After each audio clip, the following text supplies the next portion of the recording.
अस्सलाम वालेकुम, मैं हूँ Sadia Uzair. Welcome back to Sadia Uzair's kitchen. आज आपके साथ मैं एक बहुत ही मज़ेदार सी रेसिपी शेयर कर रही हूँ जो कि है चिकन कोफ्ता करी। और चिकन के मीट के साथ कोफ्ते बनाने की ये एक परफेक्ट रेसिपी है। स्टेप बाय स्टेप चिकन के कोफ्तों की परफेक्ट रेसिपी आपके साथ शेयर करूँगी, ज़रूर ट्राई कीजिएगा। आई होप आपको ये रेसिपी बहुत पसंद आएगी। चलिए स्टार्ट करेंगे रेसिपी। बिस्मिल्लाहिर्रहमानिर्रहीम।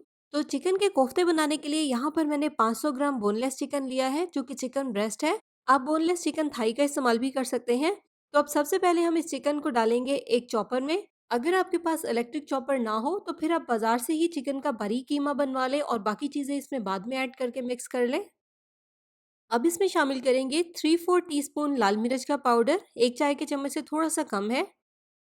एक चाय का चम्मच नमक, 1/4 टीस्पून काली मिर्च का पाउडर, एक चाय का चम्मच धनिया पाउडर, 2 खाने के चम्मच भुने हुए चनों का पाउडर, 4 खाने के चम्मच इसमें शामिल करेंगे ब्रेड क्रम्स। इससे चिकन के कोफ्ते बहुत सॉफ्ट बनेंगे, ये आप इसमें लाजमी ऐड कीजिएगा।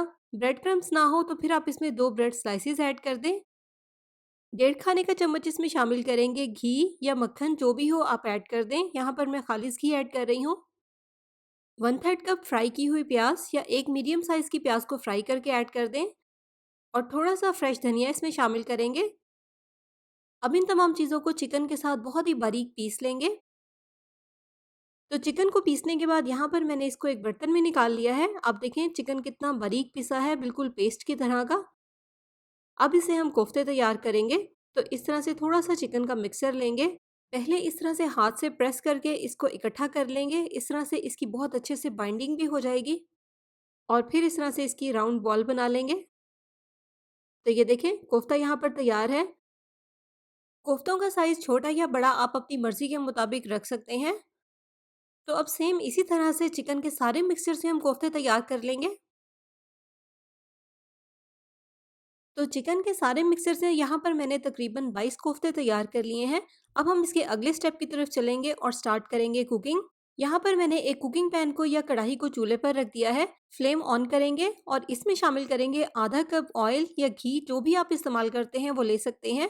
यहाँ पर मैंने आधा कप खालिस घी का लिया है। अब इसमें कुछ साबित मसाले शामिल करेंगे।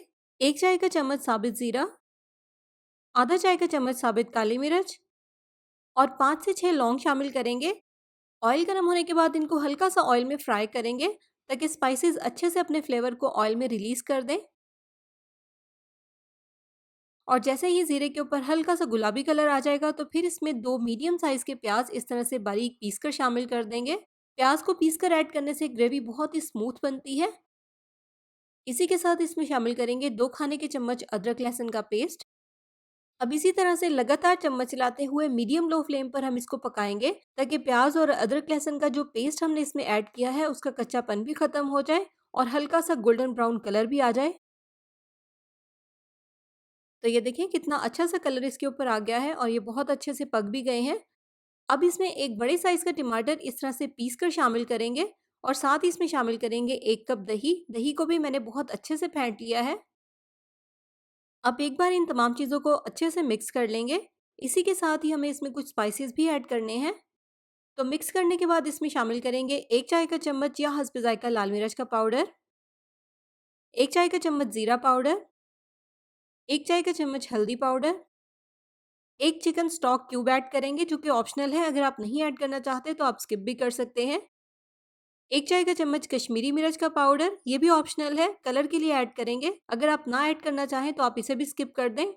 1 चाय का चम्मच धनिया पाउडर और हस्बे ज़ायक़ा इसमें नमक शामिल करेंगे। कोफ्तों में भी नमक ऐड है, इसके अलावा जो हमने चिकन क्यूब ऐड किया है उसमें भी नमक है, तो बहुत एहतियात के साथ इसमें नमक शामिल करें। तो अब इसी तरह से लगातार चम्मच चलाते हुए और मिक्स करते हुए 3-4 मिनट तक मसाले की अच्छे से भुनाई करेंगे। तो 3-4 मिनट तक भुनाई करने के बाद आप देखें इसमें जो ऑयल या घी है वो सेपरेट हो गया है। अब इसमें हम बहुत ही एहतियात के साथ चिकन के कोफ्ते शामिल कर देंगे। हल्के हाथों से इनको सेट कर देंगे, लेकिन इस पॉइंट पर आपको इनको बिल्कुल भी नहीं हिलाना वरना ये टूट सकते हैं। बस अब इनको इसी तरह से कवर कर देंगे और फ्लेम को बिल्कुल हल्का कर देंगे। हल्की आंच पर 10 मिनट के लिए इनको स्टीम में पकने देंगे ताकि कोफ्तों का कलर भी थोड़ा सा चेंज हो जाए और ये थोड़े से सख्त भी हो जाएं। तो 10 मिनट के बाद कोफ्ते यहाँ पर बहुत अच्छे से सेट हो गए हैं। अब इसकी हम 5 मिनट तक मीडियम हाई फ्लेम पर अच्छे से भुनाई करेंगे ताकि चिकन की रॉ स्मेल खत्म हो जाए। अगर आप चाहें तो कोफ्तों को फ्राई करके भी ऐड कर सकते हैं, लेकिन इस तरह से ऐड करने से कोफ्तों का फ्लेवर मिसाले में भी अच्छे से आ जाता है। तो 5 मिनट तक भुनाई करने के बाद आप देखें ऑयल सरफेस पर आ गया है। अब इसमें शामिल करेंगे 1/4 टीस्पून गरम मसाला पाउडर और 1 चाय का चम्मच इसमें ड्राई मेथी ऐड करेंगे। अब 1-2 मिनट तक इसी तरह से मीडियम फ्लेम पर इनको मज़ीद पकाएँगे ताकि इन स्पाइसेस का फ्लेवर भी अच्छे से मसाले में ऐड हो जाए। 1-2 मिनट तक फ्राई करने के बाद अब इसमें 1 कप पानी का शामिल कर देंगे। आप अपनी मर्ज़ी के मुताबिक कम या ज़्यादा पानी ऐड कर सकते हैं। जिस तरह की ग्रेवी आपको तैयार करनी हो, आप उसी हिसाब से पानी ऐड करें। तो बस अब इसको दोबारा से कवर कर देंगे और कवर करके फ्लेम को बिल्कुल हल्का कर देंगे। हल्की आँच पर 5 मिनट के लिए इसको मज़ीद पकने देंगे। तो 5 मिनट हो गए हैं यहाँ पर इनको पकते हुए, अब इन्हें चेक कर लेंगे। आप देखें ग्रेवी भी बिल्कुल परफेक्ट है और ग्रेवी की थिकनेस देखें कुछ इस तरह की है। अगर आप चाहें तो ग्रेवी को इससे पतला भी रख सकते हैं, लेकिन ये थिकनेस ग्रेवी की बिल्कुल परफेक्ट है। आपकी चॉइस जिस तरह की भी हो आप रख सकते हैं। तो बस लास्ट में अब इसके ऊपर डालेंगे थोड़ा-सा बारीक कटा हुआ हरा धनिया और यहाँ पर हमारी मज़ेदार सी चिकन कोफ्ता करी अब रेडी टू सर्व या रेडी टू ईट है। तो गरमा-गरम इसको सर्व करेंगे। तो इसी के साथ-साथ वीडियो को लाइक और शेयर भी ज़रूर कर दीजिएगा। चैनल पर नए हैं तो सब्सक्राइब भी कर लीजिएगा। सब्सक्राइब करके ऑल नोटिफ़िकेशन ज़रूर ऑन कीजिएगा ताकि मेरी नई आने वाली वीडियोज़ की नोटिफ़िकेशंस भी आपको टाइम पर मिल सकें और कोई भी रेसिपी आपसे मिस ना हो। तो अब इन गरमा-गरम कोफ्तों को आप रोटी, चपाती, नान जो भी आपको पसंद हो उसके साथ आप इसको सर्व कर सकते हैं। तो ट्राई कीजिएगा इस मज़ेदार सी रेसिपी को और फीडबैक भी ज़रूर दीजिएगा। अपना बहुत सा ख्याल रखिएगा, दुआओं में याद रखिएगा। Thank you for watching. अल्लाह हाफ़िज़।